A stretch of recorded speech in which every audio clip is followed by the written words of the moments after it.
Hai, aku Nerdy Wips. Jadi kalau kalian nggak tahu, aku tuh suka banget lihat komenan kalian dan ku like dan lain-lain. Tapi aku nemuin komentar yang bikin aku ke-trigger buat konten ini, yaitu komenan orang ini. Jadi komen ini aku benar suka dan bangga pada diriku karena masih ada yang mau ngoreksi karyaku. Thank you ya buat kau ya yang mau koreksi karyaku. Nah, karena komen ini aku baru sadar lihat artku di video ini dan benar-benar ada yang kurang dari karya ini, seperti abang ini bilang. Jadi aku kepikiran buat video ini, yaitu aku bakal buat jurnalku sendiri tentang aku belajar anatomi anime atau manusia. Nah, selain triggernya dari komenan tadi, aku juga mengikuti lomba FL F3N. Jadi selain komen tadi, aku juga lagi pengen latihan anatomiku juga, biar ada kemungkinan bisa juara lah ya. Jadi tanpa lama-lama, kita mulai aja dari perencanaannya.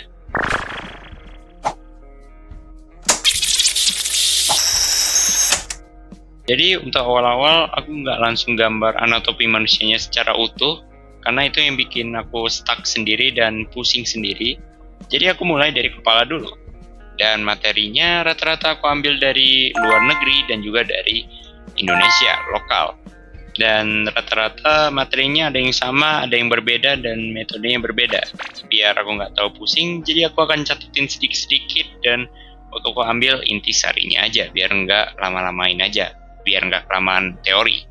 Jadi untuk awal-awal, untuk menggambar kepala, aku memulainya dengan metode menggambar box atau kotak. Karena ini bisa membantuku untuk menggambar segala arah dan angle yang agak sulit.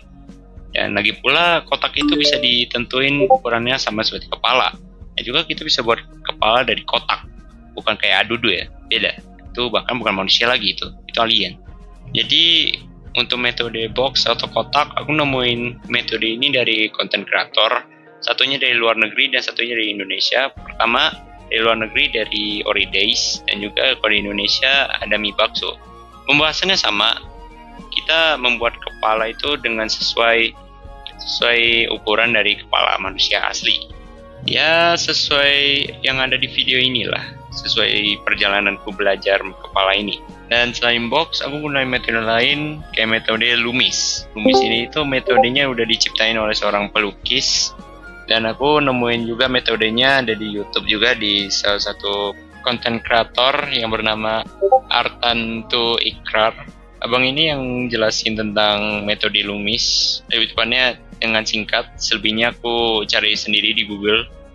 Jadi metode Loomis ini itu aku bakal gunain sebagai mengatur proporsi dari mukanya dan juga rasio dari mukanya. Dari muka karakternya dan seperti apa bentuknya.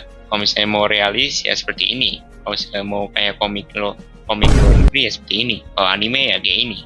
Dan juga aku gunain referensi dari dunia nyata, tapi nggak sepenuhnya dunia nyata. Matanya itu aku ambil dari artis yang namanya Tatsuki Fujimoto yang punya karya Chainsaw Man dan juga Look Back dan juga beberapa one shot kalau kalian tahu. Dan kalian juga bisa gunain metode ini juga, menggunakan referensi. Tapi serah kalian mau bikin semirip-miripnya atau bikin style kartun atau manga, itu terserah kalian.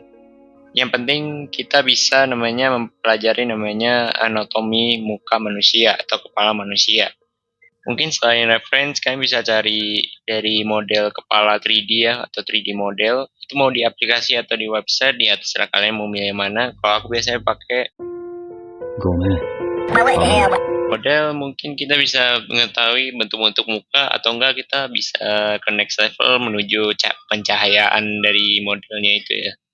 Jadi mungkin segitu aja video hari ini. Aku bakal sharing lagi dokumentariku belajar anatomi kepala.